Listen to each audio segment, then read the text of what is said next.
गजाननं भूतगणाधिसेवितं कपीर्तिजम्बूफलचारुभक्षणम् उमासुतं शोकविनाशकारकं नमामि विघ्नेश्वरपादपङ्कजम्।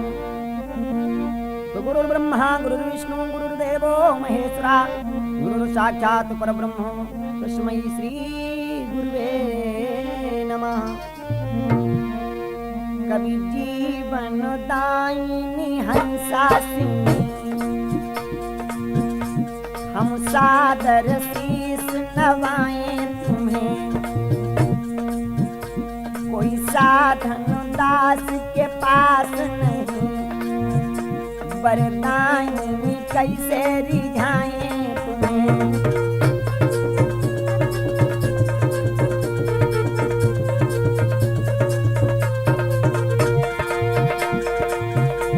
कण में अणु में जब पास की हो तो बोलो कहाँ से बुलाएं तुम्हें।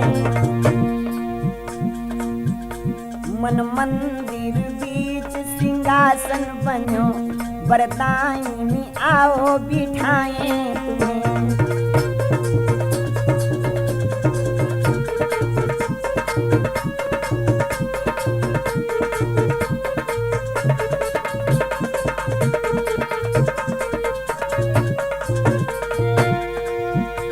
कविता कुसुमों की माला बना उपहार में आओ पिन्हाए तुम्हें।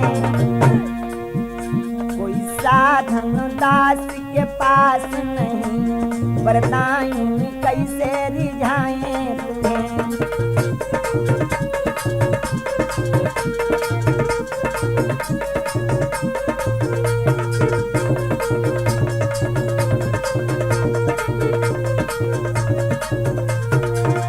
बोलिए सरस्वती मैया की। प्रिय बंधुओं, हाँ तो देखिए मैं आप लोगों के समक्ष राजपूत कैसेट के माध्यम से वीर अभिमन्यु की गाथा सुनाने जा रहे हैं। देखिए हमारे भारत वसुंधरा के ऊपर कितने वीर और योद्धा भक्त तथा दानी हो गए हैं जिनका इतिहास पे नाम लिख गया तथा धर्म ग्रंथों के ऊपर उनका नाम आता है। उनमें से एक बालक था जिसकी आयु केवल 16 साल की थी। 16 साल की अवस्था में ही उसने चक्रव्यूह का भेदन किया था। तो वही उसी बालक का आप लोग आख्यान सुने। देखिए पुत्र को अगर माता चाहे तो उसे बहादुर बना दे और मां चाहे तो उसे डरपोक बना दे। कैसे? ये सब माता के ऊपर निर्भर होता है। ऐ माताओं जरा विचार करो कि गोदी में बच्चा रोता है, माँ कहती हवा आता है, जो छुपा नहीं तो भुतवा कहे उसको डर पाया जाता है। अगर तुम्हारा बच्चा गोद में रोने लगा तो तुम अपनी निद्रा को पाने के लिए कि मुझे नींद लग रही, तुमने फौरन कह दिया अरे वो हवा आ रहा, बच्चा डर गया। हवा कोई बहुत बड़ी चीज होती है, आज तक हवा किसी ने नहीं देखा। इसीलिए अगर तुम छोटे से उन बच्चों को डर पाओगी तो वो डरते रहेंगे। नहीं नहीं नहीं, जब बच्चा छोटा होता है तो उसे वीर गाथा को सुनाना चाहिए। तो आइए आज आप लोग महाभारत के माध्यम से वीर अभिमन्यु की गाथा को श्रवण करें। बात उस समय की जिस समय गुरु द्रोण सेना नायक बने हुए बाबा भीष्म सरसैया पर लेटे हुए हैं। 3 दिन हो गए युद्ध करते करते। दुर्योधन कहने लगा आखिर कारण क्या है? आप तो सभी के गुरु होते हुए भी, लेकिन फिर भी अभी तक किसी भी पांडव का आपने वध नहीं कर पाया। मुझे तो ऐसा लगता है आप मिलकर के युद्ध करते हैं। गुरु द्रोण बोले नहीं, ऐसी बात नहीं दुर्योधन, सुन ले मैं तुझसे कहता हूं, अगर तेरे हृदय में यही भावना है तो जाओ, इस भावना को मैं वैसे दूर करूंगा। और आज हमारा ये प्रण है कि गुरु द्रोण का प्रण है जो कभी न खाली जाएगा। और कल कुरुक्षेत्र में दुर्योधन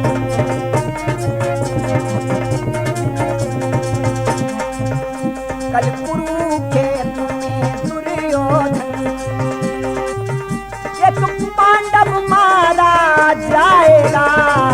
कल कुरुक्षेत्र में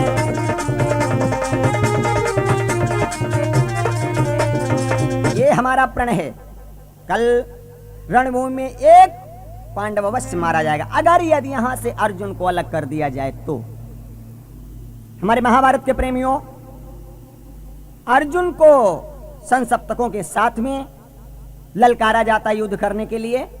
तब तक गुरु द्रोण ने इधर चक्रव्यूह की रचना कर दी। उस चक्रव्यूह का भेदन करना केवल 3 ही जानते थे, कई प्रद्युम्न, कई गुरु द्रोण या भारत भाई, कई प्रद्युम्न यह जानी लड़ाई। या तो प्रद्युम्न जानते, या गुरु द्रोण, या पार्थ, इनके सिवा और कोई नहीं जानता था।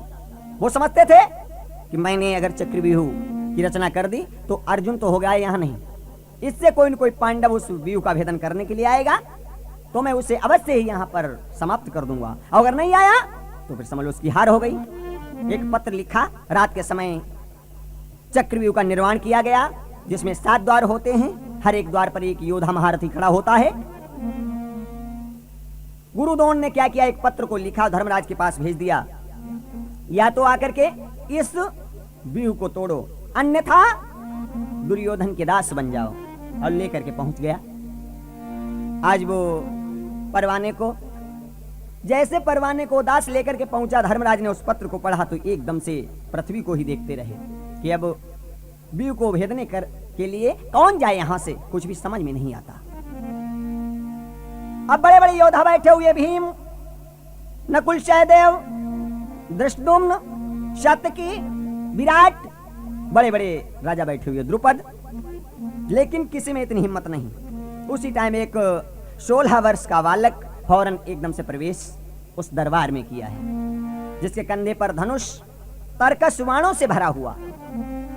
जैसे पहुंचा, अरे ताऊ जी, आज आप यहाँ पर ये चिंतित कैसे बैठे? कहले बेटा, आज मैं चिंतित ही नहीं, तुम्हारे पिताजी यहाँ नहीं है तो आज मुझे कायर बनना पड़ा। कायर? कायर वो नहीं कहाता है। आपने कैसे कह दिया कायर हैं आप? ऐसा नहीं हो सकता। कायर वो नहीं कहाता है जो कुल प्रख्यात प्रतिष्ठित है।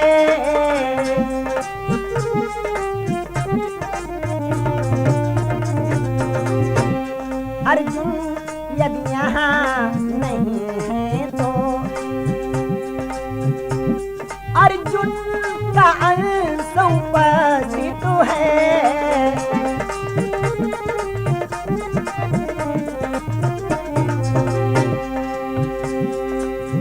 क्या आज्ञा है?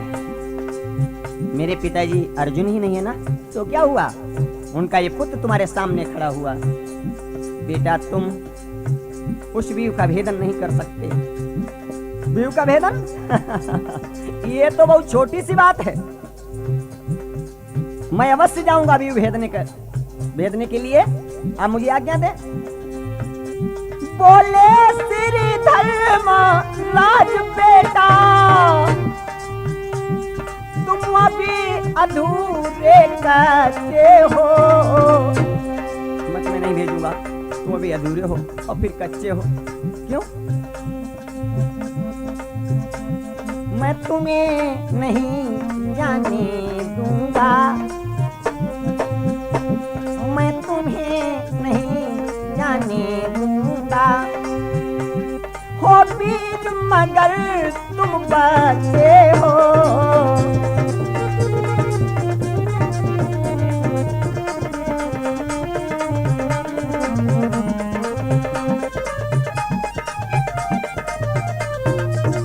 मैं तुम्हें नहीं जाने दूंगा बेटा, वास्तव में तुम वीर हो लेकिन फिर भी बच्चे हो। और फिर एक चक्रव्यूह का भेदन, अरे जिसको तुम्हारे चाचा भीम नहीं जान पाए, जिसको हम नहीं जान पाए, तुमने इस विद्या को कैसे सीख लिया? कहले मैं बताऊं, इस विद्या को मैंने कहाँ सीखा? हाँ हाँ बोलो ना बेटा, कहाँ तुमने सीखा इस विद्या को? बताओ। चलिए सुनो। जब मैं माता के गर्भ में था, मैया मेरी घबराई थी।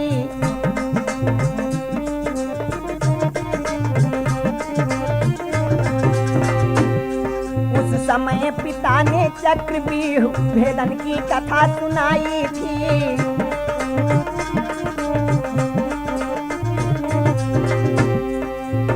जब मैं अपनी माता के गर्भ में था ना, तो हमारी माता जी उस दिन कुछ घबराई हुई थी, पीड़ा से व्याकुल थी। उनके मन को बहलाने के लिए पिताजी ने यही कथा सुनाई। मैं गर्भ के अंदर सुनता रहा। लेकिन एक बात हो गई, लेकिन और परंतु कह दो, समस्त वाक्य ही बेकार हो जाता है। लेकिन का अर्थ क्या हुआ बेटा? इसका मतलब तुम्हें कुछ त्रुटियां हैं, तुम्हें कुछ कमी है। हाँ, 6 द्वार तोड़ने पर फिर भी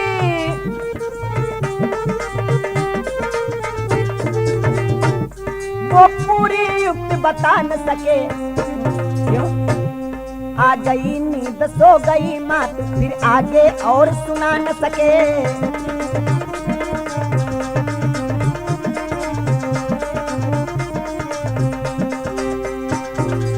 केवल विद्या हम इतनी ही जान पाए थे कि 6 द्वार तोड़ सकता हूं, लेकिन 7वां द्वार तोड़ने की बेला आई, तब तक मेरा प्रादुर्भाव हो चुका था। खुशी से आज घंटे और घड़ियाल बजने लगे। जब घड़ियाल और घंटे बजे हैं तो उस शोर में कुछ मुझे सुनाई नहीं दिया, फिर मेरा जन्म ही हो गया। इसलिए मैं केवल इतना ही जानता हूं। इतना सुना। धर्मराज कह ले, नहीं बेटा, मैं अब तो तुम्हें बिल्कुल ही नहीं जाने दूंगा। तुम बच्चे हो और फिर अधूरे हो, तुम्हें रण की विद्या भी पूरी नहीं मालूम। क्या मैं कोई अनोखा बच्चा हूं? आप ही जरा बोलें और बताएं। लव कुश थे जिन्होंने राम की सेना के छक्के छुड़ा दिए, और देखो वो कितने वीर हुए। तो इसलिए आज्ञा मुझको दे दें कि ताऊ जी आज्ञा दे दीजिए, चरणों में माथ झुकाता हूँ।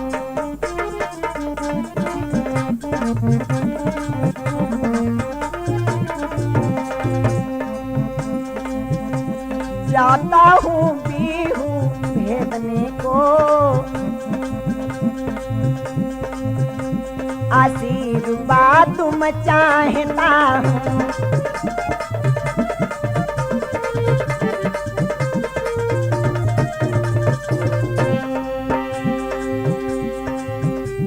चरणों की कसम खा कर कहता, मैं पीछे कदम हटाऊंगा। मैं तुम्हारे चरणों की सौगंध खाकर कहता हूं, मेरे कदम पीछे नहीं हटेंगे। ताऊ जी नाम करूं जाकर, मैं विजय पत्र फहराऊंगा।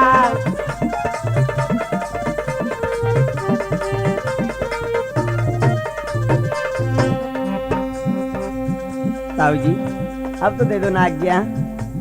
बेटा तुम्हें नहीं मालूम, अगर तुझे रणस्थल में कहीं कुछ हो गया तो फिर मैं क्या करूंगा रणस्थल में? आपको मालूम होना चाहिए मामा, और आपका मेरे ऊपर ये हाथ है, तुम्हारा बाल बांका नहीं हो सकते। इसलिए मुझे आज्ञा दे दे।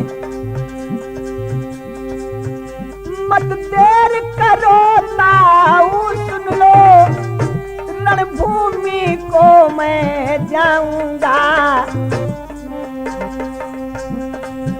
और जो जाल रचाया कुरुपति ने उसको मैं धूल मिलाऊंगा।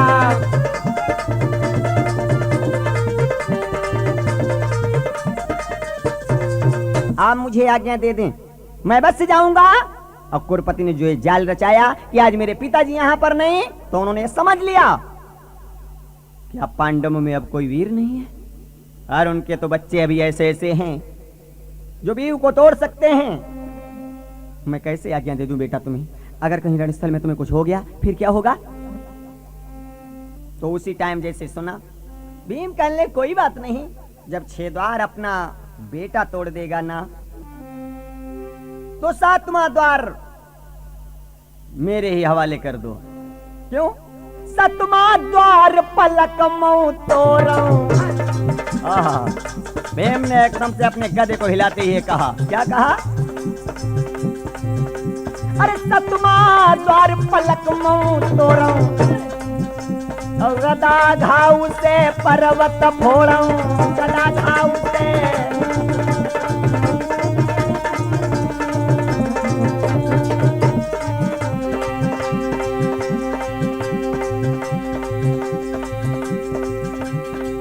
द्वार अपना बेटा तोड़ देगा तो सातवां द्वार मेरे हवाले कर दो।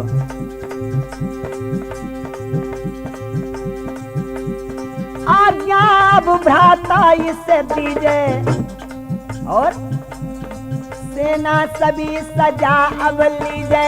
सेना सभी भैया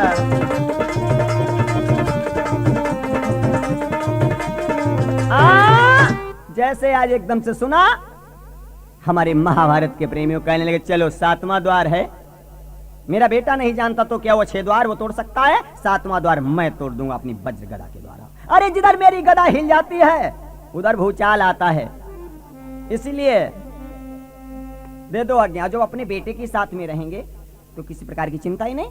हाँ हाँ, ये तो बात बिल्कुल सही। मानो आज नेत्र आज्ञा दे उठे हूं कि ठीक है बेटा। अभिमन्यु बड़ा प्रसन्न हो गया, आवाज प्रणाम करके सबको चला है। फौरन अपने अस्त्रों को उठाया, रथ को सजाया। तो जैसे यह रथ सजाया गया, आधा रथ खचाखच बाणों से भरा हुआ, सारथी उसके ऊपर आज बैठा हुआ है। कितनी सेना सजी भैया, सुने राजपूत कि 60,000 ये गज हैं साजे। जल्दी सेना 60,000 हाथी हैं, 60,000 और 60,000 ये गज हैं साजे। गयन गयन घंटा बहवाजे, गयन गयन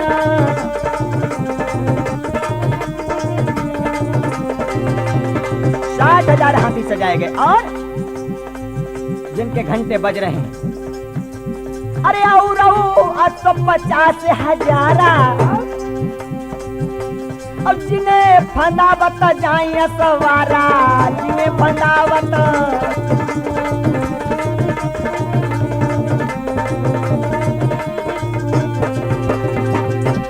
संग ये गलत पैदल सेना। हाय हाय, 1 लाख पैदल सेना है और संग ये गलत पैदल सेना। आज सेना का क्या है कहना, आज सेना का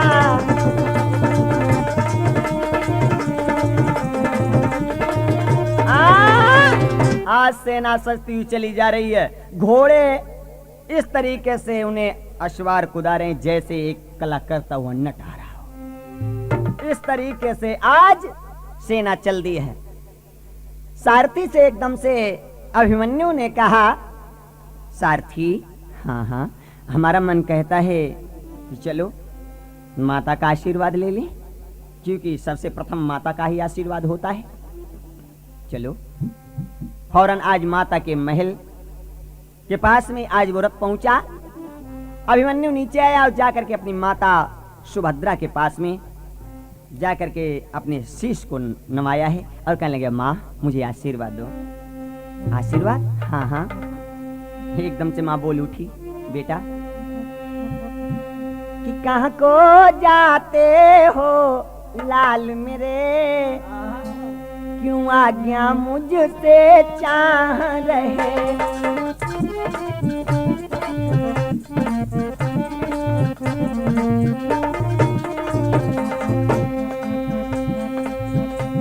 अस्त्रों से सजा बदन दिखे,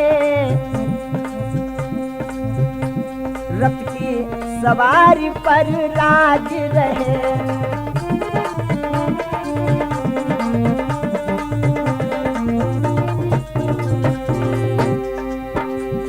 ऐसा लगता रण भूमि को जा रहे, बताओ क्या कारण है पिता तुम्हारे, कहाँ जा कहता हूँ आज बता कारण।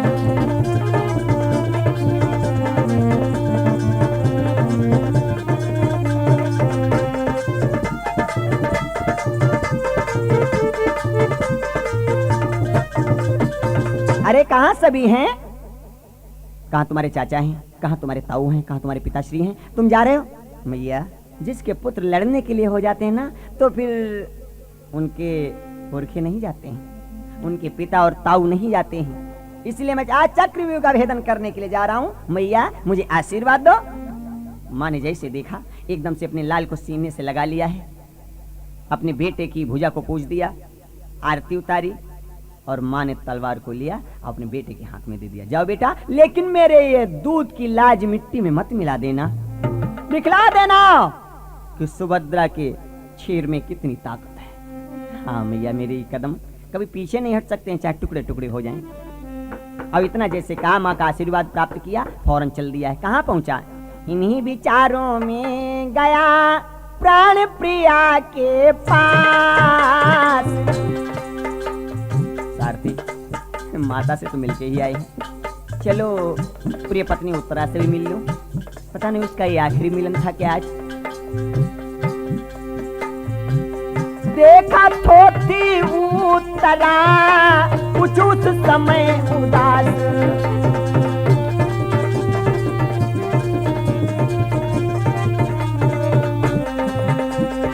देखा तो थी उत्तरा कुछ उस समय उदास।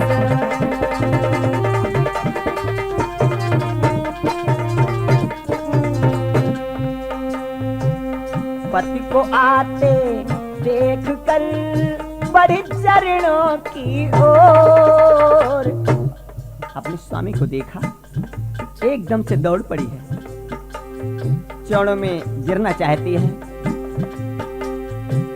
पति ने हाथों में लिया होकर प्रेम विभोर, पति ने हाथों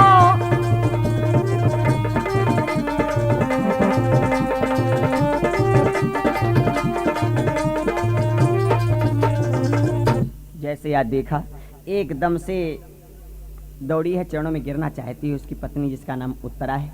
बड़े दिनों के पश्चात अपने स्वामी को देखा, लेकिन अभिमन्यु ने हाथों ही हाथ में रोक लिया। क्या बात है प्रिय, तुम्हारा मुखमंडल उदास, उदासी का कारण बोलो, तुम चिंतित हो?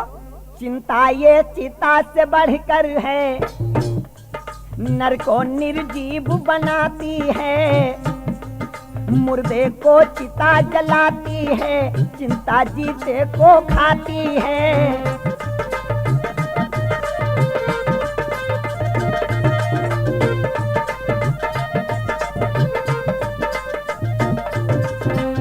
जैसे आज ये देखा, तो चिंता मत करो, चिंता चिता के समान होती है। चिता तो केवल मुर्दा ही जलाती, और चिंता जिसके हृदय में प्रवेश हो जाए वो शरीर को खोखला बना देती है। जैसे आज ये कहा, तो स्वामी आज आप कहाँ जा रहे हैं, ये तो मुझे बताएं। वाक्यों जैसे सुना, मैं आज चक्रव्यूह का भेदन करने के लिए जा रहा हूँ। चक्रव्यूह का भेदन? क्या पिताजी नहीं है? नहीं। तो क्या हुआ? मुझे भी मालूम है प्रिय, जिसका पति इतना बलवान हो, इतना योद्धा, उसकी पत्नी भी वीरांगना होगी। मुझे आशा है तुम मुझे प्रेम से भेजोगी। हाँ स्वामी, अवश्य भेजूंगी। लेकिन तुम रोई क्यों हो? रोने का कारण क्या है? कहे उठी उत्तरा प्राण प्रिय, जल्दी जल्दी सुध लिया करो। मैं इसलिए मेरे आंखों में आंसू आ गए, इसलिए मैं रोने लगी कि बड़े दिनों के पश्चात देखा इधर युद्ध चलता है, मुझे कुछ अच्छा नहीं लगता है। जब तल के युद्ध चले स्वामी, जल्दी प्रिय दर्शन दिया करो।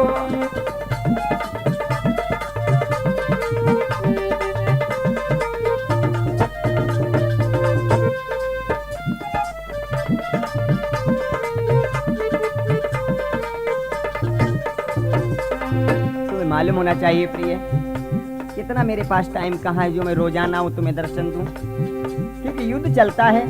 हाँ, जब कभी मौका मिल जाएगा मैं बस आ जाऊंगा। अभिमन्यु धैर्य दे कर बोला, इतना अवकाश कहाँ मुझको, इस समय प्रेम बरी आई ही लाया है खींच यहाँ मुझको।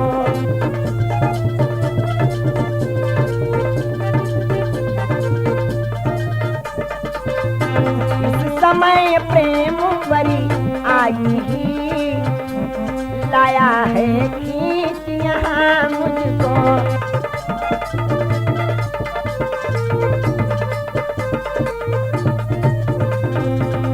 फिर तुम चिंता मत करो, मैं रणस्थल को जा रहा हूं।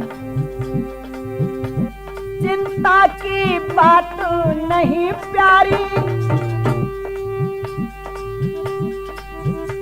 रक्षक है परमेश्वर मेरे। जब कृष्ण सहायक है मेरे,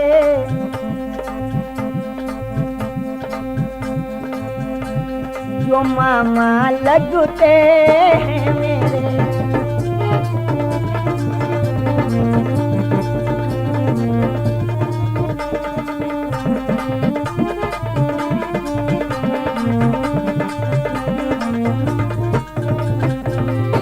आज जैसे देखा, तुम चिंता मत करो। जब मेरे सहायक मेरे मामा हैं, मेरे ताऊ और मेरे चाचा के मेरे ऊपर हाथ है, तो मेरा कोई वाल वांका नहीं कर सकता। फिर मैं अकेला थोड़ी जा रहा हूँ।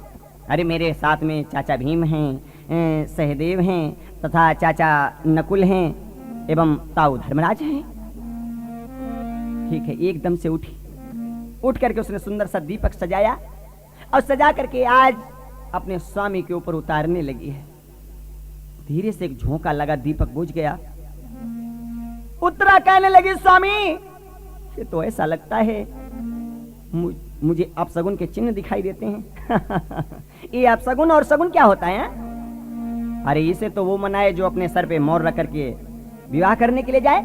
योद्धा कभी शगुन और अपशगुन नहीं मनाते हैं। ठीक है, एकदम से आज उसने क्या किया है, कहने लगी है उत्तरा, स्वामी सुनो, आपकी वहां पर विजय अवश्य होगी। ये मैं कहती हूं कि जिस समय नारी ने विदा किया, सुंदर जयमाल ली और पिन्हा दी है। सुंदर जयमाल पिन्हा करके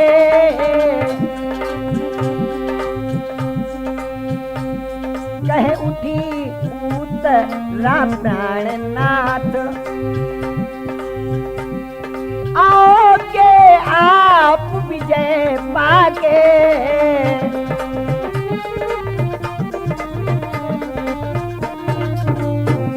कह उठी उत्तरा प्राण प्रिय, कह उठी उत्तरा प्राणनाथ, आओ के आज विजय पाके।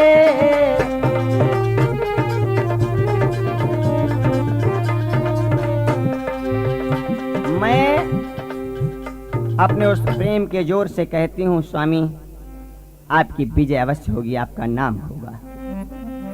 अब इतना जैसे देखा, फौरन अपनी पत्नी से विदाई लेकर के और अभिमन्यु वहां से चल दिया। जैसे आज अभिमन्यु चला है,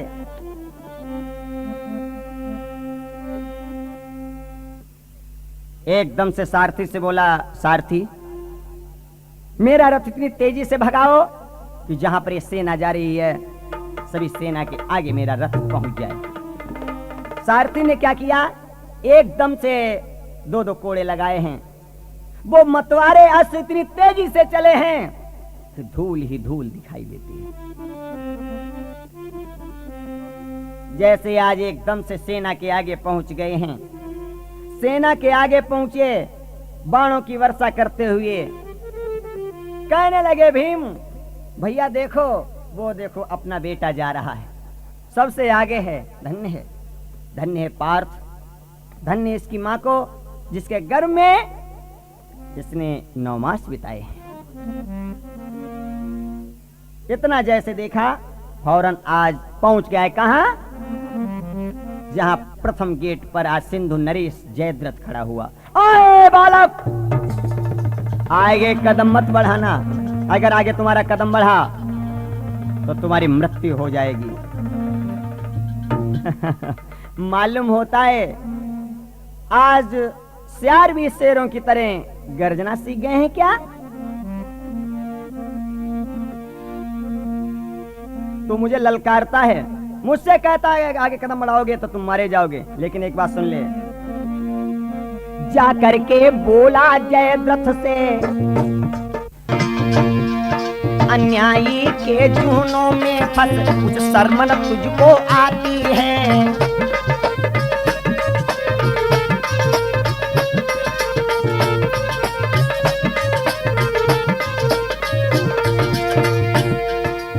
मुझसे कहता है मैं तुझे समाप्त कर दूंगा। अरे तू जरा अपने को देख, जो अन्यायियों का साथ देने वाला भी पापी होता है, अन्यायी होता है। दुर्योधन का साथ देने वाला तू भी अन्यायी है। अब मुझसे कहता है मैं तुझे जिंदा नहीं छोड़ूंगा। वो तो मालूम हो जाएगा अभी। क्यों डीग मारता खड़ा खड़ा, क्या भूल गया उन बातों को? तुझे याद नहीं रहा? आज तू अपने को योद्धा बतलाता है। माता द्रौपदी ने क्या तुझको मारा, क्या नहीं था लातों को?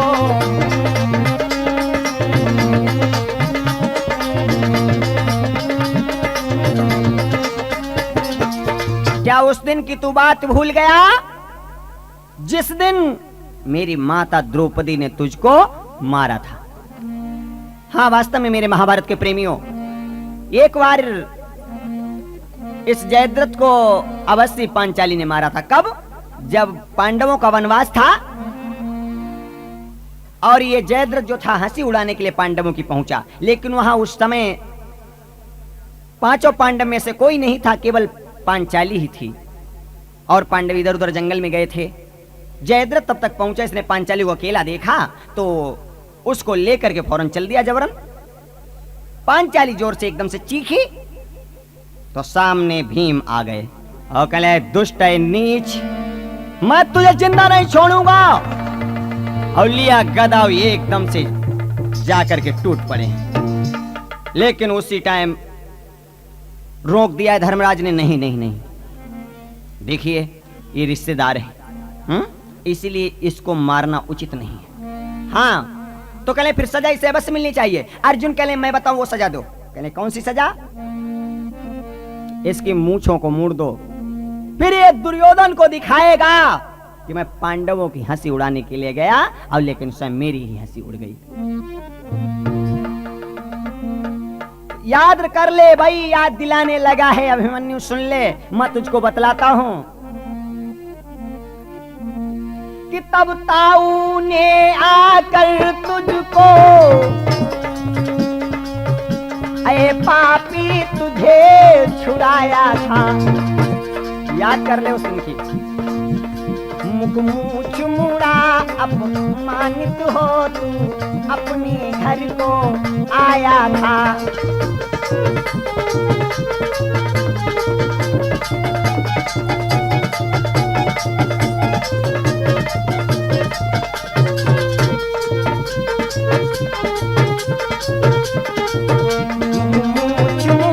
अपमानित हो तू, अपने घर को आया था।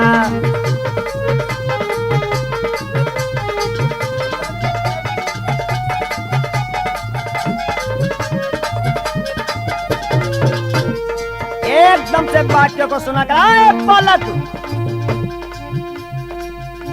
जी चाहता है यूं खींच जुबा, जो तोते सी टर्राती है। जी में तो हमारे ये आता है, मैं तेरी इस जुबान को खींच लूं। बार बार जो तूने मुझे ताना दिया है दुष्ट नीच, उसका तो बदला किसी दिन अवश्य छुप जाएगा। जी चाहता है लूं खींच जुबा, जो तोते सी टर्राती है।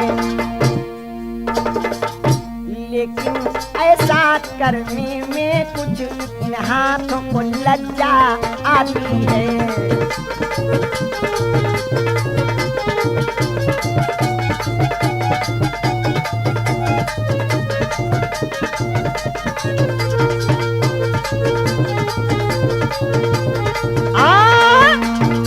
जा करके भेज दे उस अर्जुन को मैं अपने इन भुजाओं को तेरे ऊपर उठाऊं, ये मेरी भुजाओं का अपमान होगा।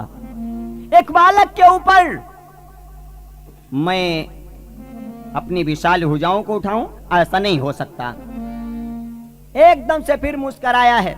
अरे तो फिर देरी क्यों करता है, उठा ले धनुष्मान, मालूम हो जाएगा तुझे। हो जैसे इन शब्दों को कहा, अब तो क्या था कि बाणों पर बाण है चल उठे। दोनों योद्धा बाणाधारी करने लगे। इधर सेना भी जो थी वो सेना से भिड़ गई और जयद्रथ से आज अभिमन्यु भिड़ गया।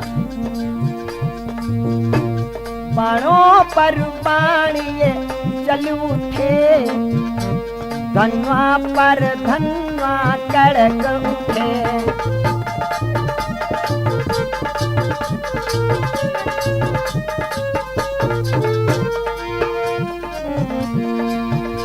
भारत सुत का ये युद्ध देख, शेरों के हृदय हैं डोल उठे।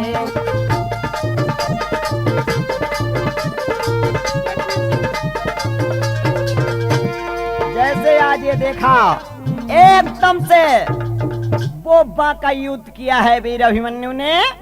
जयद्रथ की सेना आज पीछे हटने लगी है। ऐसे तीक्ष्ण बाण चलाए जो कि घोड़ों के लगने लगे हैं, जो जयद्रथ के घोड़े हैं रथ में मचे हुए। खींच करके एक बाण मारा जो आज सारथी के लगा है, सारथी घायल हो गया। ओह, जिससे बालक को मैं बालक समझता था, लेकिन वो लोहे का चना निकला। एकदम से लिया बाण और छोड़ दिया, लेकिन बीच में ही उस बालक ने उस बाण को काट दिया और लिया है ऐसा एक बाण कि वो छोड़ दिया है जयद्रथ पर।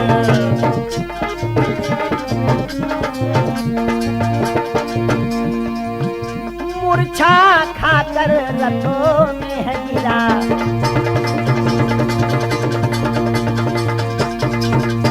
बोला अभिमन्यु जयद्रथ में,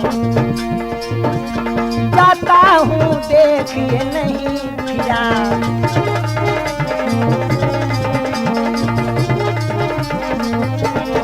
जयद्रथ, मैं तुझसे कहता हूं मैं जा रहा हूं। और जो एक बाण मारा, मूर्छा खाकर ये गिर पड़ा है।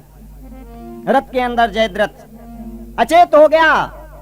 अभिमन्यु बोला सारथी से रथ को बढ़ाओ।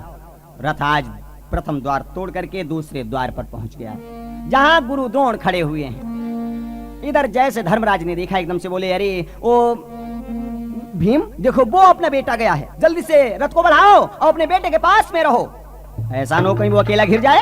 हाँ, ठीक यही बात है। जैसे देखा, द्रुपद विराट को धकरी धाये। क्या देखा, द्रुपद विराट एकदम से अपने अपने रथों को भगाया है। अब कहे पीछे लगो बेटे के।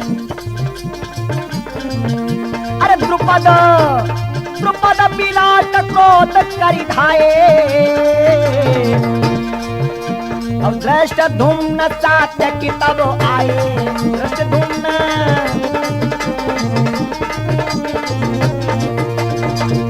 द्रुपद विराट धृष्टद्युम्न सात्यकी एकदम से हल्ला बोल दिया है, लेकिन जयद्रथ की मूर्छा जाग गई भैया।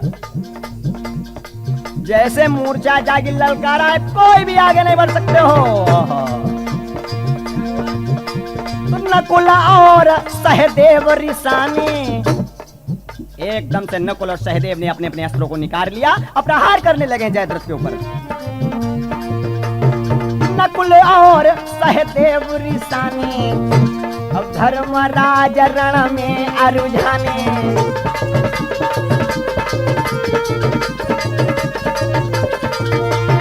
लेकर गदा भीम तब धाये, पै जयद्रथ ने मार गिराए। पै जयद्रथ ने, आहा, जैसे देखा, एकदम से नकुल सहदेव धर्मराज सात्यकी धृष्टद्युम्न द्रुपद विराट समस्त योद्धा दौड़ पड़े। लेकिन जो आगे बढ़ता उसके खींच करके आज बाण मारता है वो जयद्रथ, किसी को आगे नहीं बढ़ने देता। धर्मराज ने कहा, रे भीम क्या करे, तुम तो कहते थे 7वां द्वार मैं तोड़ दूंगा, लेकिन देखो बेटा चला गया, हम तुम यहीं पर रुके हुए हैं, बढ़ो आगे। अब जो ऐसे भीम आगे बढ़ते हैं, लिया गदा अब एकदम से दौड़ पड़े हैं पैदल। रथ को छोड़ दिया क्योंकि घोड़े आगे नहीं बढ़ रहे थे बाणों की वजह से। जब आगे बढ़ा तो कैसे भीम लग रहे हैं, इस प्रकार से लगते हैं कि कर में लीनी गदा भयंकर, और प्रलय काल में जैसे शंकर, प्रलय काल में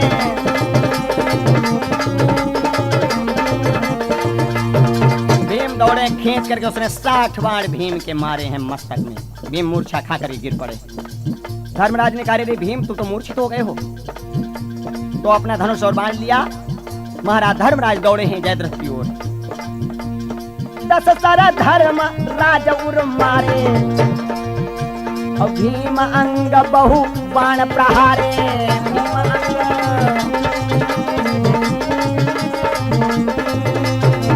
जैसे आज देखा एकदम से भीम, नकुल, सहदेव, धर्मराज जितने भी योद्धा थे सब मूर्छा खाकर गिर पड़े, कोई भी आगे नहीं बढ़ने पा रहे।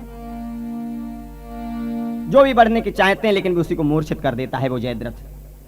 अंत में जब मूर्छा जागी तो धर्मराज कहने लगे, अरे भ्राता सहदेव, क्या आज हम तुम इससे पेश नहीं पाएंगे? कहने लगे, दादा नहीं। क्यों, कोई कारण? कहने, हाँ, जिस दिन इसकी मूंछों को मोड़ा था ना भीम ने, ये उस दिन घर को नहीं आया था, सीधे भगवान शंकर के पास चला गया और कहने, भोले बाबा मुझे वो वरदान चाहिए कि मैं 5 पांडवों को जीत लूं। शंकर जी ने कहा, तुम 5 पांडवों को नहीं जीत पाओगे, हाँ जिस दिन अर्जुन नहीं होंगे उस दिन अवश्य ही तुम 4 पांडवों को जीत लोगे। तो कहने, देखो आज अर्जुन भैया ही नहीं है, हम तुम आगे नहीं बढ़ पाएंगे। अपने अपने मस्तकों को पकड़ करके वहीं पर बैठे हैं, सोचते हैं क्या किया जाए। दूसरे द्वार पर आज पहुंच गया है बेटा अभिमन्यु।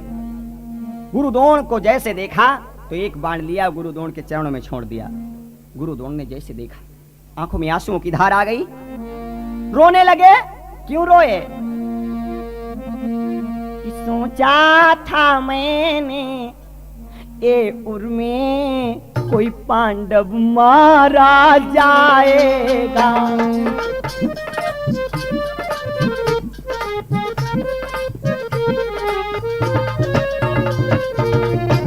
कुछ पता नहीं मुझको ये था क्या लाल संहारा जाएगा।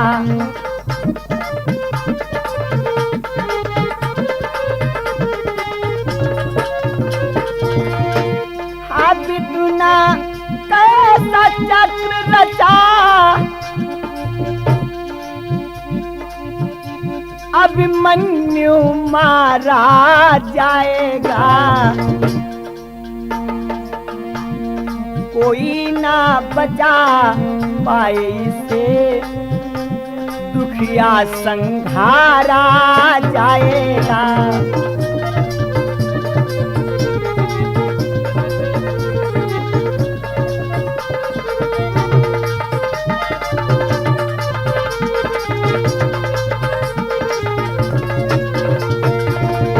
समझ में नहीं आता है, मैं तो समझा था कि कोई आज योद्धा मारा जाए, कोई पांडव मारा जाएगा, लेकिन पांडव नहीं, पांडवों का पुत्र ये आज संहारा जाएगा। सामने जैसे देखा एकदम से गुरुद्रोण कहने लगे, बेटा तुम वापस चले जाओ, मुझे तुम्हारे ऊपर तरस आता है, और जाओ जा करके अपनी माँ से कहना कि वो खुशियां मनाए, अब नहीं तो आज तुम यहाँ पर मारे जाओगे। गुरुवर एक बात बताएं आप मुझे कि आप ही अपने शिष्यों से कहते हैं कि रण में कदम बढ़ा करके पीछे नहीं हटाना चाहिए, क्या ये मेरा धर्म है? मैं आगे कदम बढ़ा करके और फिर पीछे हटा दूं? धिक्कार है ऐसे क्षत्रिय को जो आगे कदम बढ़ा करके पीछे हटा दे। मैं ऐसा नहीं कर सकता हूं। इसलिए गुरुवर उठा लो वो धनुष और बाण, जो मेरे नसीब में होगा, जो लिखा होगा वही मुझे मिलेगा। इतना सुना है। एकदम से गुरुद्रोण ने क्या किया है, गुरुवर तकी तकी बाण चलाए, गुरुवर तकी तकी की बाण चलाए, ते अभिमन्यु सब काट गिराए, ते अभिमन्यु सब।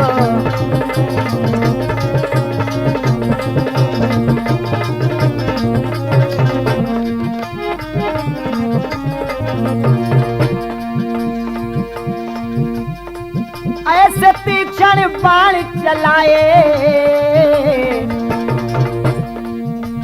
अवसर से भरद्वाज सुत छाए।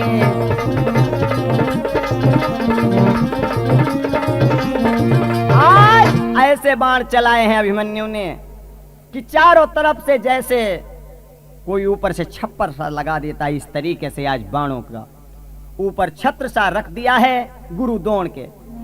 गुरु द्रोण ने जैसे देखा, हाँ जिस तरीके से पिता है वैसा पुत्र भी है।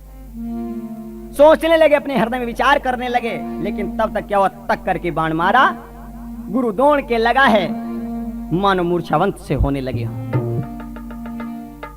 एकदम से जैसे कहा, सारथी से कहा रथ को आगे बढ़ाओ। देखते ही रहे गुरु द्रोण, और रथ आगे बढ़ गया है। तीसरे द्वार पर पहुंचे, जहां पर आज कर्ण खड़ा हुआ, ललकारा है, बालक तू यहाँ पर क्यों मरने के लिए आ गया है? जा अपने पिताजी को भेज दे। पिताजी को, जिनके पुत्र लड़ने के काबिल हो जाते हैं, उनके पिता कभी नहीं आते हैं। मैं देख लूंगा तू कितना बड़ा धनुर्धर है, अगर हिम्मत है तो उठा अपने इस धनुष और बाण को। तुझे नहीं मालूम माय बालक? रविसुत बोला, भाग रे नहीं बचेंगे प्राण।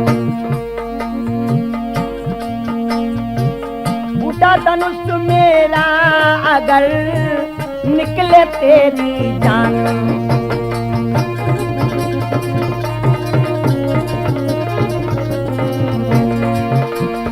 उठा धनुष मेरा अगर निकले तेरी जान।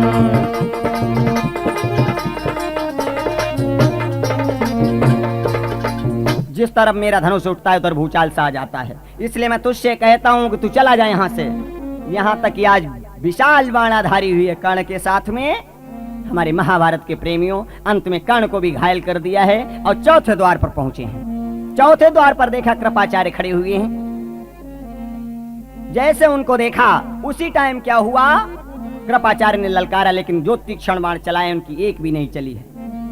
वो देखते रहे उस बाणाधारी को ही कि इतना छोटा बालक और इतनी छोटी उम्र में इतने तेज ये बाणों को चलाता है। देखते ही रहे, तब तक एकदम से रथ को आगे बढ़ा दिया है। कहां पर पहुंचे?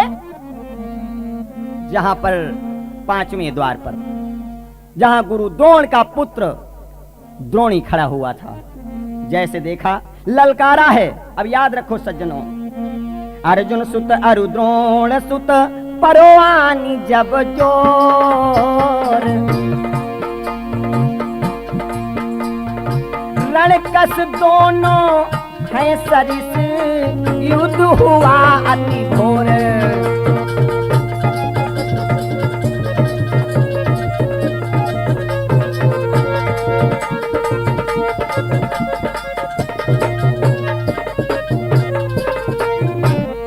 याद रख, या तो मेरे सामने से भाग जा, द्रोणी कहने लगा है अभिमन्यु से, और नहीं तो रोएगा अर्जुन बाप तेरा, कुल का चिराग बुझ जाएगा। मरो रो कर मर जाएगी, पत्नी का सुहाग मिट जाएगा।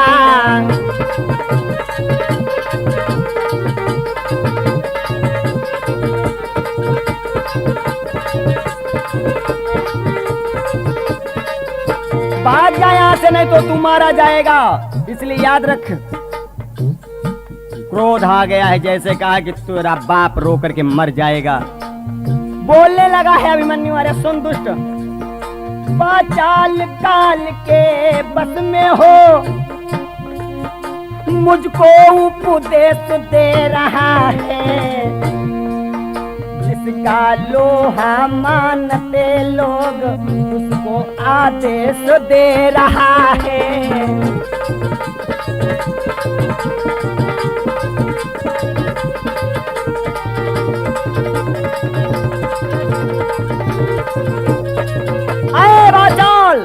मुख संभाल करके बोल, ज्यादा बोलने से ये समझ कि सर पे मृत्यु छा जाती है।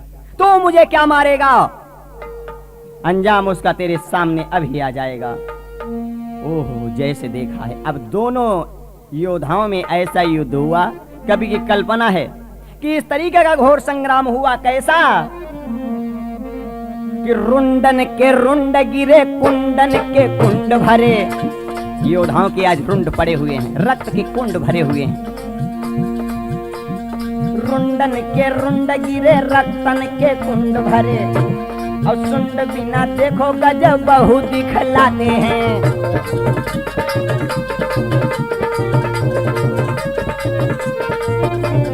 द्रोणी कहे तेरी तेरी मरी हम तुझे घेरी घेरी, मैं तुझे जिंदा नहीं छोड़ूंगा। अब भाग न दे हैं तुझे रण में बताते हैं। अब जिंदा न बच के तू जाए आज यहाँ से। कर ललकार ये द्रोणी सुनाते हैं।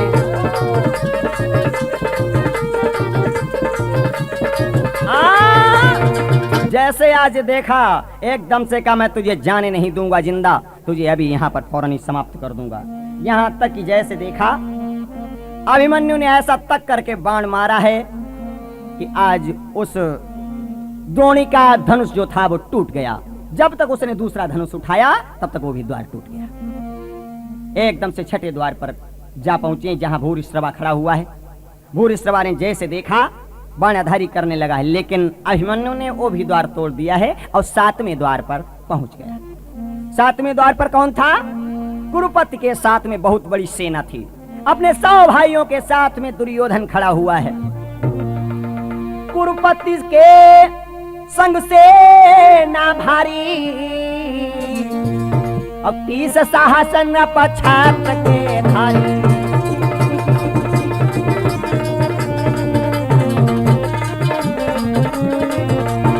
दुर्योधन संग सेना भारी, 30 साहस नप छत्र के धारी। 30,000 नप, याद रखो 30,000 योद्धा हैं, 30,000 राजा छत्र के धारी। और कैसा जो राजा छत्र का धारी होता है उसके साथ में 30,000 सेना होती है। छत्र के धारी जो राजा होते हैं, याद रखो सज्जनों, उसके साथ में 30 सेनापति होते हैं। अब एक सेनापति के साथ में 30,000 सेना होती है। अब जोड़ने की कितनी उसके पास सेना थी। जैसे आज ये देखा चारों तरफ ऐसा लग रहा है वहां पर अभिमन्यु का कोई दिखाई नहीं देता। दुश्मन ही दुश्मन है। एकदम से कहने लगा है सारथी, राजकुमार अगर आप कहें तो हम यहाँ से इस रथ को भगा सकते हैं अभी, क्योंकि यहाँ अपना कोई नहीं दिखाई देता। अगर यहाँ पर फंस गए, यहाँ पर ये अन्याय की लड़ाई हो रही है। एकदम से कहा सारथी, तूने कहा यहाँ पर मैं रथ को पीछे भगा दूं, मैं अपने नाम को मिट्टी में मिला दूं? ऐसा नहीं हो सकता है। तुझे मालूम होना चाहिए सारथी, मुझे बदला जल्दी, क्या पड़े पड़े मर जाना है सारथी मुझे।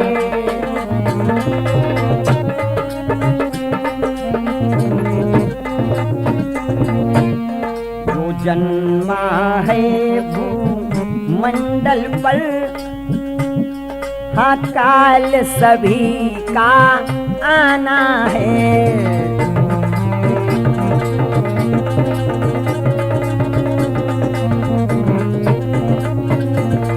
एक बात तू बता, पड़े पड़े क्या मर जाओगे, इससे क्या नाम होगा? अब आए बहुत ही इस पृथ्वी के ऊपर, लेकिन सब चले गए। पृथ्वी पे आए वीर हैं, आके चले गए।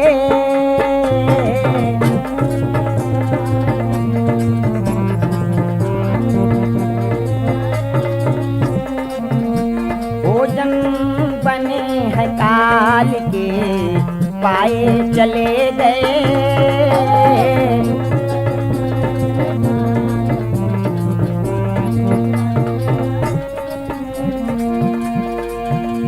रावण जैसा योधा कर कैद काल को,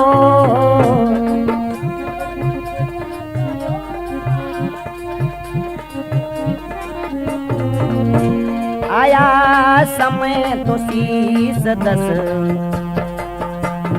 कटते चले गए,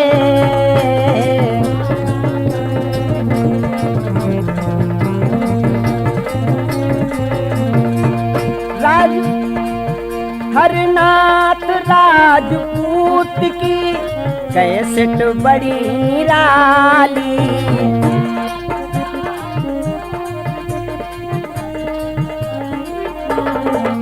संतोष वीर गाथा गाते चले गए,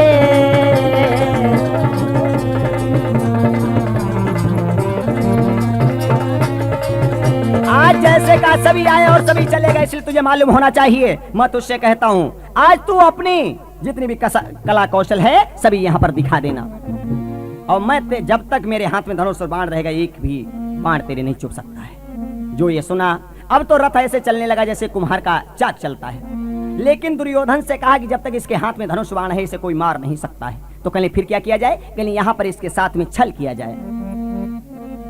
जैसे दुर्योधन ने देखा एकदम से कहा वाह बेटा वाह, आज तो हमारा ये हृदय कहता है तुझे अपने सीने से लगा लूं, तेरी ये कला कौशल को देख करके, तेरे ये युद्ध को देख करके हमारे हृदय में ये आता है मैं तुझे अपने सीने से लगा लूं। कहले अरे चाचा आखिर ये आपको क्या हो गया, एकदम से आप इतने गिर गए, लेकिन मैं तुम्हारे कभी भी ऐसे कहने पर नहीं आऊंगा। नहीं बेटा, हमारा हृदय कहता तुम एक बार मेरे सीने से लग जाओ।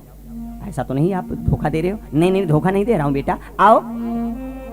जैसे देखा अभिमन्यु ने अस्त्र तब फेंक दिए तत्काल, घेर शत्रुओं ने लिया बिना घेरा डाल। अभिमन्यु ने अस्त्र को फेंक दिया है, तो तब तक क्या हुआ, एकदम से आवाज लगा दी दुर्योधन ने, मारो काटो इसे जिंदा ना जा पाए। हाय हाय, जो ये देखा है एकदम से भागना चाहता है, तब तक क्या हुआ, जो खींच करके बाण मारा उसका सारथी मारा गया है। अब तो नियत्ता है अभिमन्यु, सोचता है उस चक्रव्यूह के घेरे में कि अब क्या किया जाए क्या नहीं किया जाए, तो उसने खींच करके लात और रथ में मारी, खंबा निकाला और लेकर के शत्रुओं के ऊपर झपटा। तो आज उसने 10,000 सैनिकों को मारा है, लेकिन उसका लट्ठा भी काट दिया गया। दुर्योधन जहां खड़ा था सोचने लगा इसे खींच करके ऐसा लट्ठा मारे मर जाए, इसने मेरे साथ में छल किया है। तब तक गुरुद्रोण ने वो बाण चलाया, लट्ठे को भी काट दिया। तो एक रथ के पहिए को लेकर के वो आज वो घमासान युद्ध करने लगा, बाण उसके शरीर से चुभने लगे हैं, लेकिन आज उसके पहिए को भी काट दिया गया। अब तो ये समझ लिया है उसने कि मेरी जान अब नहीं बचेगी। चक्रव्यूह के घेरे में खड़ा हुआ अभिमन्यु कहने लगा, हे तात हे मातुल जहां हो, है प्रणाम तुम्हें बही, अभिमन्यु का इस भांति मरना भूल तुम जाना नहीं। मैं आज यहाँ पर अपने प्राणों को गंवा रहा हूँ मैया, मुझे आशीर्वाद देना कि मैया मोहे आशीर्वाद मिले, अब लाल तुम्हारा जाता है।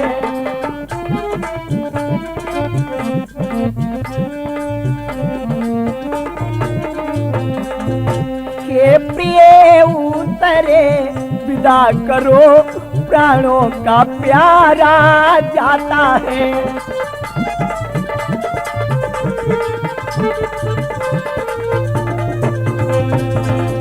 के पूज्य पिता चाचा मामा, है अंतिम बार प्रणाम तुम्हें, है दुख यही दे सका नहीं, सेवा कर कुछ आराम तुम्हें।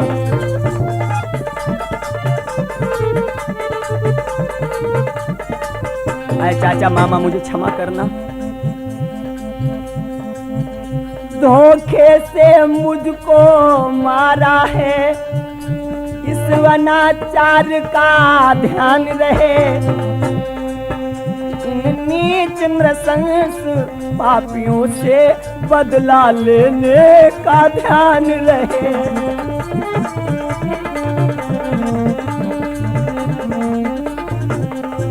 आपसे मेरी विनती है कि आप जब तक मेरा इन कातिलों से बदला नहीं ले लेंगे मुझे चैन नहीं मिलेगा। मैं आपसे विनती करता हूं, छल से मेरे हथियारों को रखवा लिया गया, सत्य सत्य बतलाता हूँ। और इस तरीके से आज उसके शरीर में बाण चुभने लगे, रक्त की धारा निकलने लगी। तब तक क्या हुआ? युद्ध बहा सबसे हुआ महा विकराल, दुशासन पीछे खड़ा मारी गदा विशाल। ओम शांति कहे गिरा प्राण गए सुरलोक, पांडव दल में छा गया महाभयंकर शोक।